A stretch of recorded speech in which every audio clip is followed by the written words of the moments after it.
अस्सलाम वालेकुम जनाब उमर अब्दुल्ला साहब, honourable chief minister of Jammu and Kashmir. और नमस्कार करना चाहेंगे हम हमारे एलजी मनोज सिन्हा जी को।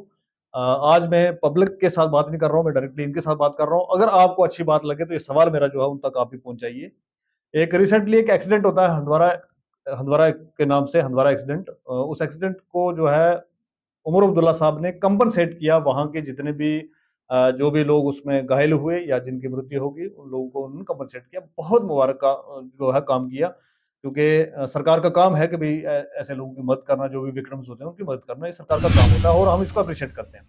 साथ ही साथ यहाँ से एक सवाल अराइज होता है कि भाई 18 से ज्यादा लोगों की अमवात बडहाल रजौरी के अंदर होती है, तो कंपनसेशन क्यों नहीं दी जाती?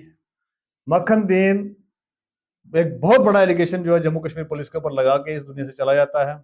कुरान पाक उठा के कलमा पढ़ के मस्जिद के अंदर अपनी जान ले लेता है। कंपनसेशन नहीं देती है सरकार।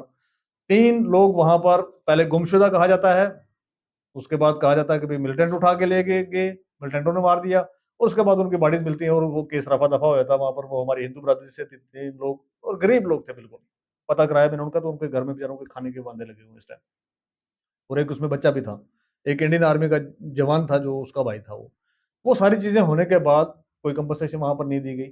और अब रिसेंटली केस जो आप देखेंगे, 3 लड़कों को किस एजेंसी ने, पुलिस की एजेंसी थी, कोई और एजेंसी थी, मिलिटेंट थे, क्या था, अभी तक कोई अता पता नहीं है, देवसर कुलगाम के अंदर उठाया गया। और 35 दिन के बाद एक की डेड बॉडी, 45 दिन के बाद दूसरे की, और 2 महीने के बाद तीसरे की डेड बॉडी उसी सेम जगह से मिली है। बहुत बार हमने आवाजें उठाई कि इनको कंपनसेट किया जाए किसी एसआरओ के तहत, जो इनके लॉकिन बच गए हैं, जो इनके घर के परिवार के बच गए लोग, क्योंकि ये ब्रेड अर्नर थे, चले गए इस दुनिया से, तो बाकी के वालों की कुछ मदद की जाए सरकार की तरफ से। कोई मदद सरकार की तरफ से नहीं की गई। ये मेरा आज का सवाल है। और ये सवाल डायरेक्टली मैं पूछना चाहता हूँ एलजी मनोज सिन्हा जी से, क्योंकि सरकार के अंदर आधा पार्ट या आधे से ज्यादा कह सकते हैं उनका है। और उसके बाद उमर अब्दुल्ला साहब, उमर अब्दुल्ला साहब से इसलिए भी क्योंकि रिसेंटली आपने एक एक्सीडेंट हुआ, वहां पर तो कंपनसेशन जो है अनाउंस की, इनके लिए कंपनसेशन क्यों नहीं अनाउंस की, ये मेरा सवाल है।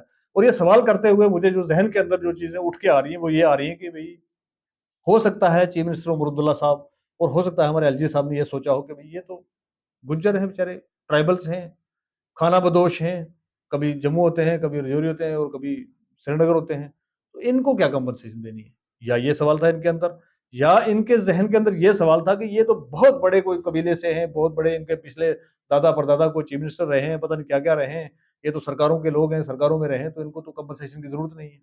अब इन दोनों चीजों में से कौन सी चीज है वो आप डिसाइड करें, उमर अब्दुल्ला साहब डिसाइड करें और एलजी साहब डिसाइड करें कि आपने क्या सोच के इनको कंपनसेशन नहीं दी। और अगर आपको ये लगता है कि भाई ये नोमैड फैमिली के हैं, गुजर बकरवाल हैं, कोई गरीब गुरबा लोग हैं, क्योंकि 3 हिंदू भाई भी हैं हमारे वहाँ से, बहुत गरीब घर के लोग हैं वो, बहुत गरीब घर के बच्चे थे वो, और ब्रेड अर्नर वही थे, चले गए इस दुनिया से। अब पीछे कितनी जो है उनके परिवार में परेशानी आएँगी, प्रॉब्लम्स आएँगी, वो तो खुदा ही जाने। लेकिन ये सवाल है मेरा कि भई इन सबको कंपनसेशन क्यों नहीं दी गई? आप chief minister of Jammu and Kashmir हैं, आपके पास चीफ मिनिस्टर फंड है आपके पास कि भई आप कंपनसेट कर सकते हैं, आपके पास रेड क्रॉस का फंड है और बहुत सारे फंड्स हैं। बहुत सारे फंड्स हैं, आप कहीं से अगर नीयत हो आपकी तो आप इस पे कर सकते हैं। और साथ ही साथ यही सवाल मेरा जो है ट्राइबल मिनिस्टर जावेद अहमद राणा साहब से है कि भई ये ट्राइबल्स के जो लोग मारे गए इतने सारे, देवसर के अंदर शौकत, रियाज, मुख्तार, वहाँ पर तो आप होके भी आए हैं, क्या नाम है इसका, रजौरी का, बडहाल का, 18 से ज़्यादा अमवात, कोई कंपनसेशन नहीं। और ये आपकी कम्युनिटी के लोग हैं। तो अगर आप कम्युनिटी के लोगों के लिए एज ए ट्राइबल मिनिस्टर भी कुछ नहीं कर पा रहे हैं, तो इसका कारण क्या है? या तो आपकी चीफ मिनिस्टर साहब नहीं सुन रहे हैं, या आप करना नहीं चाहते हैं। थोड़ा सा एलोबरेट करके अगर इसका इसके ऊपर जवाब बन सके तो प्लीज इस पर जवाब जरूर दीजिए। 3 लोगों से खासकर मेरा सवाल है। और उसके बाद तमाम एमएलए 90 के 90 एमएलए जो है हमारे, उन सब से भी सवाल है कि भाई क्या कारण है कि इनको कंपनसेशन नहीं दी गई? क्या ये गुजर कम्युनिटी के लोग हैं, गुजर बकरवाल हैं, एसटी से हैं, तभी इनको कंपनसेशन नहीं दी गई? या ये गरीब मुसलमान हैं तभी इनको कंपनसेशन नहीं दी गई? या क्या आपके ज़हन के अंदर था वो मुझे नहीं पता है। और अगर आप सबका भी यही सवाल है कि इनको कंपनसेशन होनी चाहिए और ये सवाल सरकार से पूछना चाहिए, 90 के 90 एमएलए से पूछना चाहिए, और खासकर ट्राइबल्स के जो एमएलए हमारे 5-6 गए हुए हैं, उनसे भी ये सवाल बनता है कि आपने ये बात क्यों नहीं उठाई चीफ मिनिस्टर साहब से? अगर वहां पर कंपनसेशन की जाती है, जिसको हम वेलकम स्टेप करते हैं, सैल्यूट करते हैं, भाई आपने किया, उनकी मदद की, गरीब परिवारों की, बहुत अच्छा किया, लेकिन इनकी मदद आप कर क्यों नहीं कर रहे हैं, ये समझ से परे है। और खासकर जो हमारे एमपी साहब हैं यहाँ से, और ट्राइबल कम्युनिटी से एमपी साहब हैं, हमारे पीरो मुर्शद भी हैं, उनसे भी ये सवाल है कि इनकी कंपनसेशन क्यों नहीं है, बड़ाल वालों की उसके बाद मखनदीन और उसके बाद देवसर के शौकत रियाज और मुख्तार, इनको कंपनसेशन क्यों नहीं दी गई? इंक्वायरी को तो आप बोल जाइए, इंक्वायरी तो आपने करवानी नहीं है, वो तो हम रो पीट के प्रेस कॉन्फ्रेंसेस करके बहुत बार कह चुके हैं कि इन पे इंक्वायरी होनी चाहिए, जुडिशियल प्रोब होना चाहिए, वो तो आप करवाएंगे नहीं, क्योंकि आपको पता है किसने मारा है।